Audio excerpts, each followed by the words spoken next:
National conference की तरफ से पूंछ के डाक बंगले में आयोजित हुई अहम बैठक। पूंछ 3 मई नेशनल कॉन्फ्रेंस की ओर से आज पूंछ स्थित डाक बंगले में एक महत्वपूर्ण बैठक का आयोजन किया गया। इस बैठक में पार्टी के वरिष्ठ नेताओं, कार्यकर्ताओं और क्षेत्रीय पदाधिकारियों ने भाग लिया। संवाददाता अमरजीत सिंह।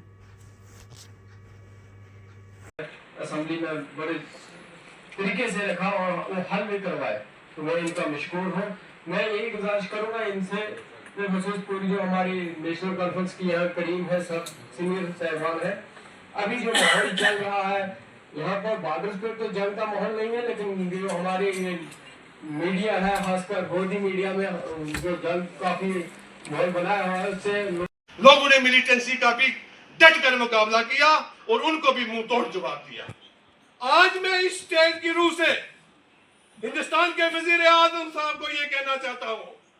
और हिंदुस्तान की फौज को हम ये कहना चाहते हैं कि यहाँ का चाहे हिंदू है, यहाँ का चाहे मुसलमान है, चाहे यहाँ का सिख है, उसको सबसे पहले अपनी धरती सबसे प्यारा हमें हिंदुस्तान है और हमें हिंदुस्तान के लिए हम अपना एक एक खून का कतरा भी देने के लिए तैयार हैं। हम फौज के साथ शाना बिशाना तैयार हैं। फौज को जहां भी चाहिए हम सब लोग क्या नेशनल कॉन्फ्रेंस अपनी फौज के साथ, हिंदुस्तान के साथ पार्टी से उठकर बिल्कुल शाना बिशाना तैयार है। हाथ खड़ा करके बताएं, बिल्कुल तैयार है। लेकिन हम उनसे ये भी कहेंगे कि जैसे आपसी में लोगों के झगड़े, किसी का जमीन का झगड़ा है, किसी का घर का झगड़ा है, किसी का पानी का झगड़ा है, कोई किसी का पार्टी का झगड़ा है, कि जिंदगी में मौत जो है वो एक बार आती है और मरने से पहले जो मर जाता है वो बज़दिल होता है और वो कुत्ते की मौत मरता है। हम ये कहेंगे, हम फौज से भी ये कहेंगे कि अगर आपको हमारे खून की जरूरत है, हमारे बच्चों की जरूरत है, हमारी जमीनों की जरूरत है, हमारे मकानों की जरूरत है आपको इस्तेमाल करने के लिए, और उस बैरानी मुल्क के साथ जो मुल्क हमारे यहाँ पे मजहब के नाम पे लड़ाना चाहता है, मस्जिद के नाम पे लड़ाना चाहता है और फिरका प्रस्ती और फसाद करवाना चाहता है, उसको आप मुंह तोड़ उसका जवाब दो। हम आपके साथ खड़े हैं। लेकिन एक बात यह कह दें, हम कमांडर साहब से भी ये कहेंगे, सीओ साहब से भी ये कहेंगे, क्योंकि हमारी डिस्ट्रिक्ट एडमिनिस्ट्रेशन बहुत अच्छी है, हमारी आर्मी बहुत अच्छी है, हमारी पुलिस यहाँ की बहुत अच्छी है, क्योंकि इस वक्त जो हालात बने हुए हैं, आज आप सड़कों की बात करते हैं, आप पानी की बात करते हैं, आप नलकों की बात करते हैं, आज हमें रियासत जम्मू के कश्मीर के अंदर हमें बात करनी है कश्मीरियत की, जमहूरियत की और इंसानियत की। हम ये दाग जो है कश्मीर के अंदर किसी कश्मीरी पे नहीं लगने देते हैं। अगर कोई भी कश्मीरी इसमें मुलव्वस है, पाया जाता है, तो हम ये कहते हैं कि उससे बांगे दो खड़ा करके उसको फांसी दी जाए, उसको वो सजा दी जाए ताकि आइंदा आने वाली नस्लें जो है वो भी याद करें। और वजीर आजम साहब से हम ये कहना चाहते हैं कि रियासत जम्मू कश्मीर के अंदर अगर जितनी भी मिलिटेंसी हो रही है, उस मिलिटेंसी की जिम्मेदारी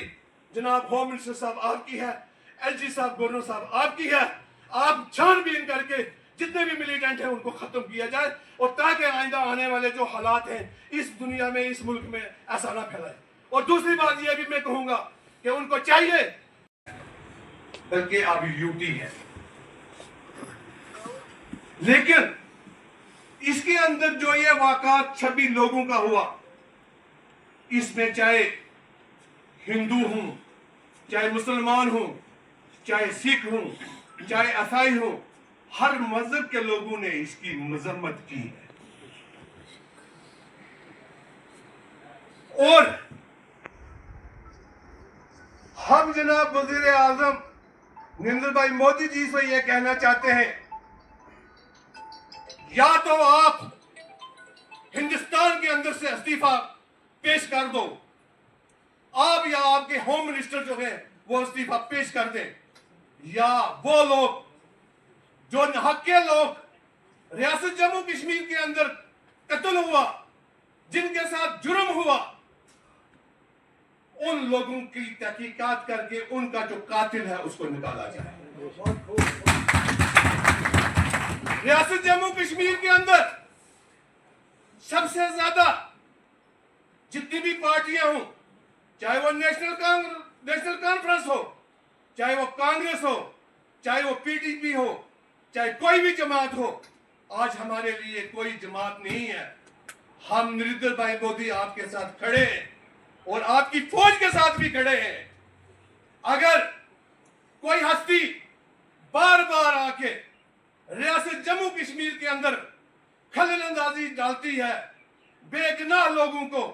मासूम लोगों को कत्ल करती है, तो उसकी जिम्मेदारी रियासत के नहीं बल्कि हिंदुस्तान के वजीर आजम की है और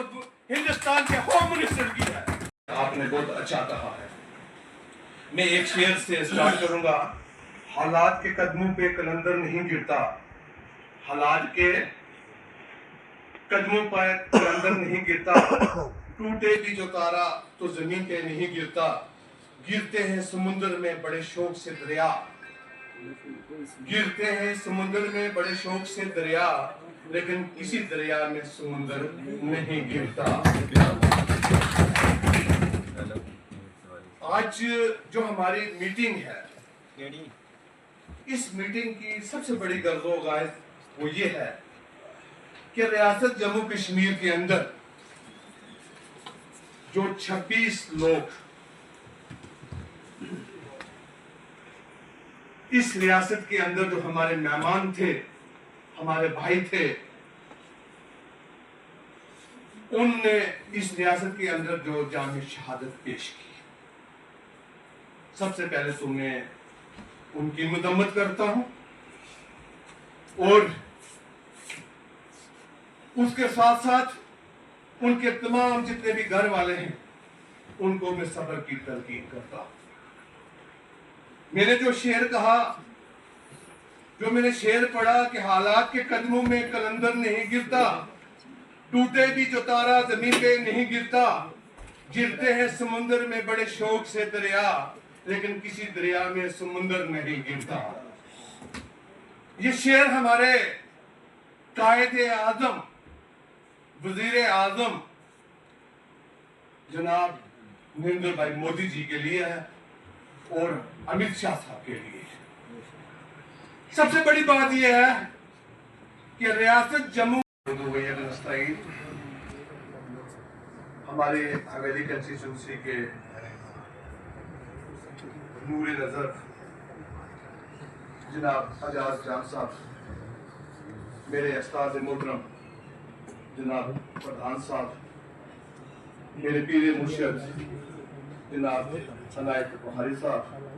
मेरे दिल की धड़कन और हमारे सरपरस्त आला पार्टी के जनाब डिस्ट्रिक्ट प्रेसिडेंट पाक सिंह राठौर साहब, मेरे भाई शमीन दास साहब,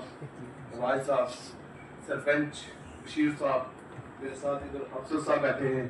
सामने साहब हैं, उसके साथ वकील साहब बैठे हैं, शबीर साहब हैं और वाज साहब हैं, मेरे बड़े भाई दार साहब हैं, सरदार मोहम्मद माशूक खान साहब हैं